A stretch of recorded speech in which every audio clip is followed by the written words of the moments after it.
for today's video. I'm going to show you how I make my special cassava cake.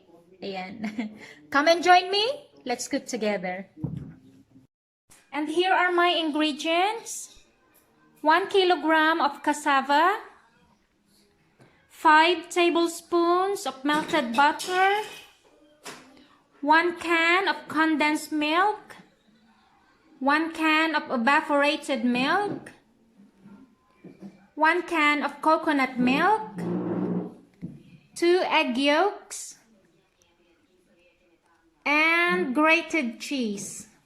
Let's begin the cooking.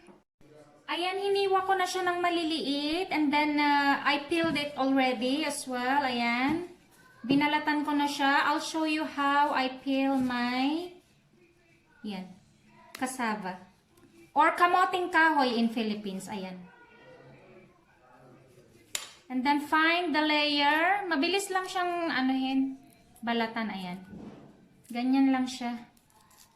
And then, ayan. Very easy to peel. Oops, dito tayo sa kabila. Yan. Yan. Then, tanggalin natin yung unpleasant part, of course. Yan. Then, I'll show you the other one. Yan. Yan. Ganyan lang siya kadali buksan.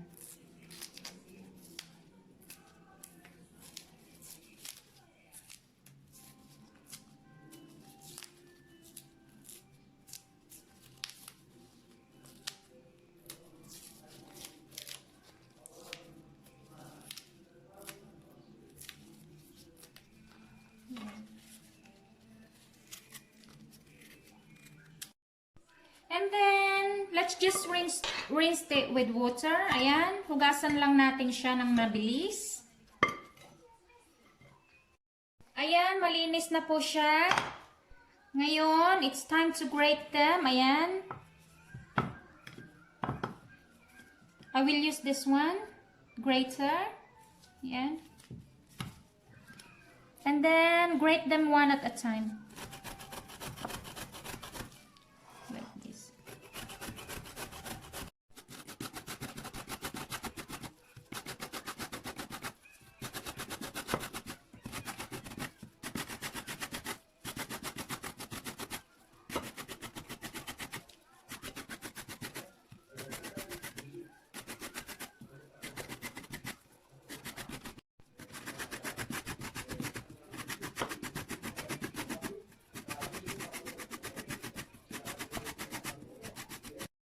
Ayan, after a bit of hard work, grated cassava is ready.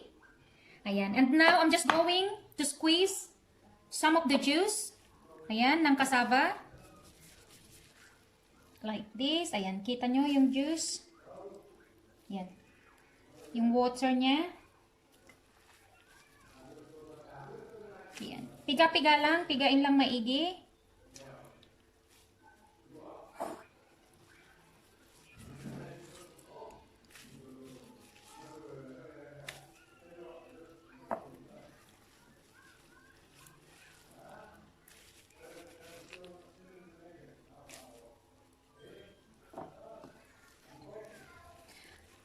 Kaya po natin pinipiga ang tubig, ang juice ng cassava para hindi po basa. Yan, ang ating cassava pag ito ay naluto.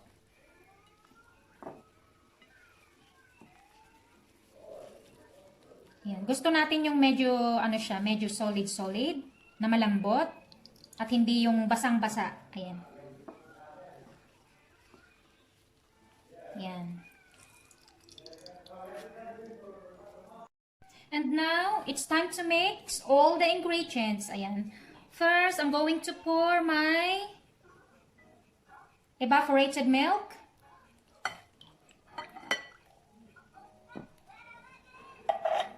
And then, I'm going to pour half a can of my condensed milk.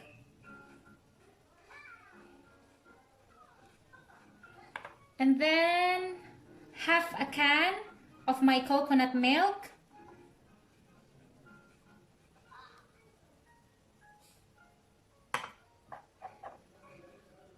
I'm going to add my butter, 5 tablespoons of butter. And then mix them all together very well. Yan, haluin lang natin siyang maigi.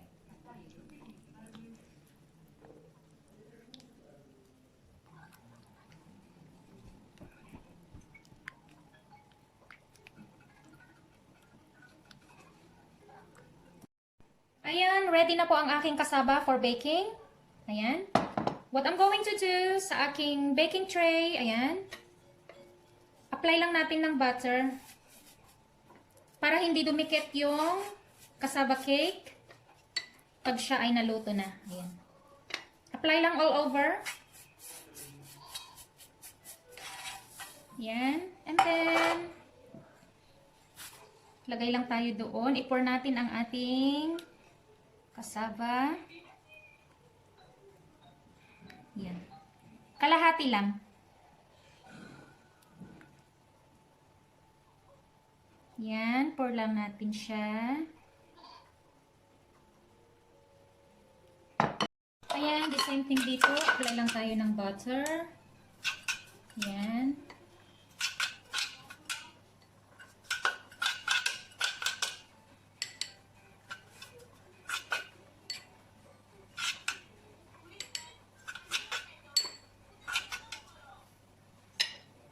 Gusto kong gumawa dito kasi para sa aking mga bulinggit. Ayan. Mas maganda pag sa kanila yung tamang size lang. Ayan.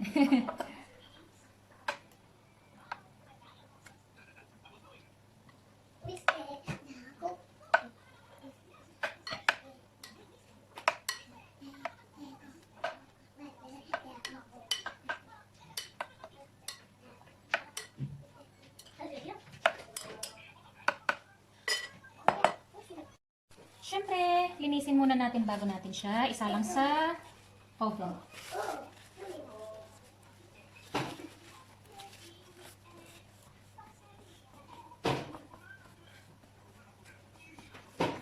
Okay. Set your oven 190 degree. Ayan. And then, cook the cassava for at least 45 to 60 minutes. Ayan. While waiting for the cassava, ayan, let's make the toppings. Ayan. 2 egg yolks. And then, the rest of the condensed milk, half can.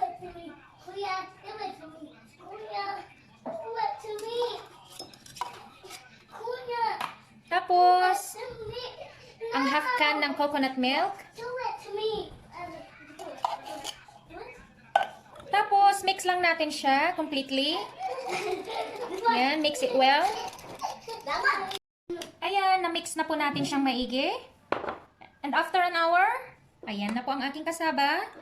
And then, I'm just going to pour the toppings. Ayan, ganyan lang siya. Ayan, make sure na malagyan lahat yung ibabaw. Ayan.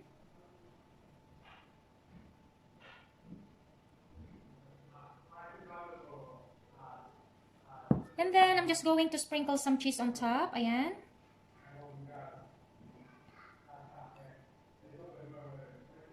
Yan.